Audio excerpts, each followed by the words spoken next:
বিসমিল্লাহির রহমানির রহিম। নাহমাদুহু ওয়া নুসাল্লি আলা রাসূলিল কারীম।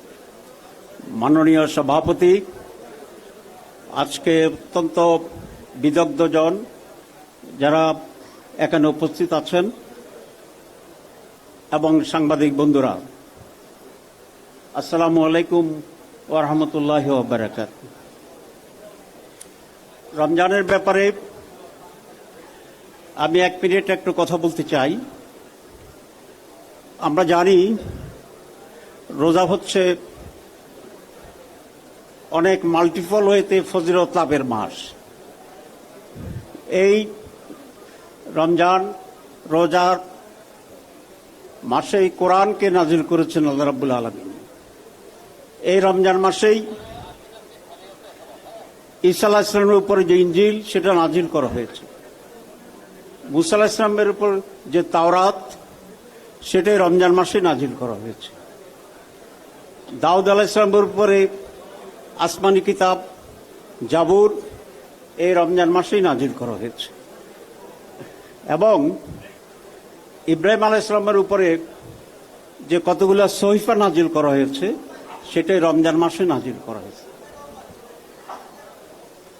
এর দ্বারা এটা বোঝা যায় সমস্ত আসমানি মেসেজ এবং আসমানি যে কিতাব সবগুলো নাজিলের মাস হচ্ছে এই মাহে রমজান এবং সেই জন্যই এই রমজানের অনেক গুরুত্ব।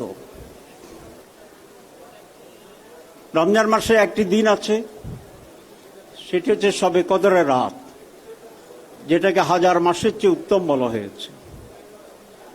এই শবে কদরের রাতে কি করতে হবে আল্লাহ রাসূল ইসলামকে তার স্ত্রী হযরত আয়েশা জিজ্ঞাসা করেছিলেন, ইয়া রাসূলুল্লাহ, এই রাতে, এত পবিত্রময় রাতে আমি কি করব? আল্লাহ রাসূল এটা বলেননি তুমি 100 বার সুবহানাল্লাহ পড়ো, উনি এটা বলেননি তুমি 500 বার আলহামদুলিল্লাহ পড়ো, উনি এটা বলেননি এতগুলো সুন্নত নামাজ তুমি পড়ো, সারা রাত কোরআন অধ্যয়ন করো, এটা করলে সওয়াব আছে, কিন্তু এর একটিও বলেন নাই। উনি কি বলেছেন?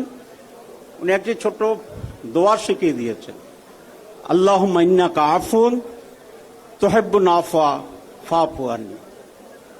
আল্লাহ তো আপনি ক্ষমাশীল, আপনি ক্ষমাকে ভালোবাসেন এবং আমাকে ক্ষমা করে দিন।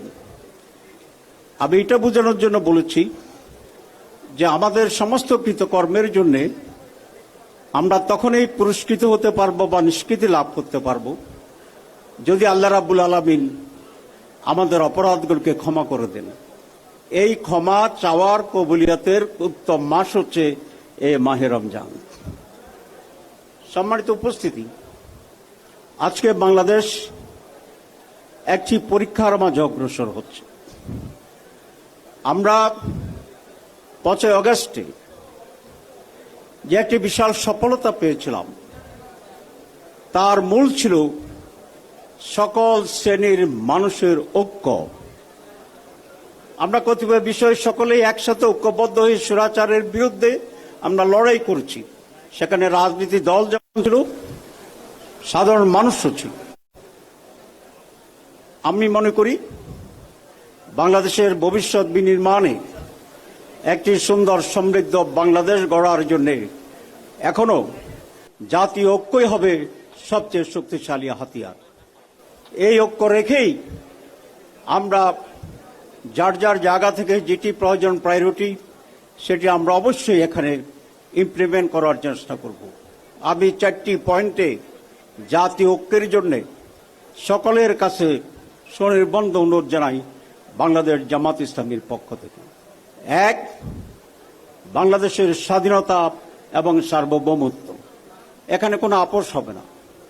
2, একটি টেকসই গণতন্ত্র, সাস্টেনেবল ডেমোক্রেসি, এটা নানা ব্যাখ্যা আছে, ব্যাখ্যা দিতে না, এখানেও আমাদের কোনো সৌজন্য দেখানোর কোনো সুযোগ। 3, একটি ফেয়ার ইলেকশন, যার কারণে বাংলাদেশ আজকে এই দুরবস্থার ভিতরে পতিত হয়েছিল। ফেয়ার ইলেকশন বলতে যা বোঝায় সবটাকে, যেটা মান্না ভাই একটু উল্লেখ করেছিলেন। 4, দুর্নীতিমুক্ত বাংলাদেশ।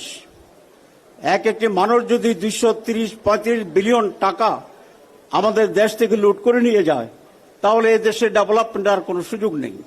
সুতরাং এখানে ঐক্যবদ্ধ হইতে হবে, নো করাপশন, আমরা দুর্নীতিমুক্ত বাংলাদেশ করব। এরকম এডুকেটেড, এনলাইটেড, সম্মিলিতভাবে সোসাইটি যদি আমরা তৈরি করতে পারি, তাহলে ইনশাল্লাহ কোনো ষড়যন্ত্র কাজে আসবে না, ষড়যন্ত্রের সাহসও করবে না। আমরা যদি ঐক্যবদ্ধ থাকি, তাহলে ডিকেডস এই দেশে পতিত স্বৈরাচার এবং পতিত লুটেরা বাংলাদেশে আর মাথা উঁচু করার কোনো সুযোগ পাবে না, সাহস পাবে না, এবং সেরকম ষড়যন্ত্রের কোনো সম্ভাবনাও থাকবে না, সফল হবে না। সবাইকে ধন্যবাদ। আসসালামু আলাইকুম ওয়া রাহমাতুল্লাহি ওয়া বারাকাতুহু।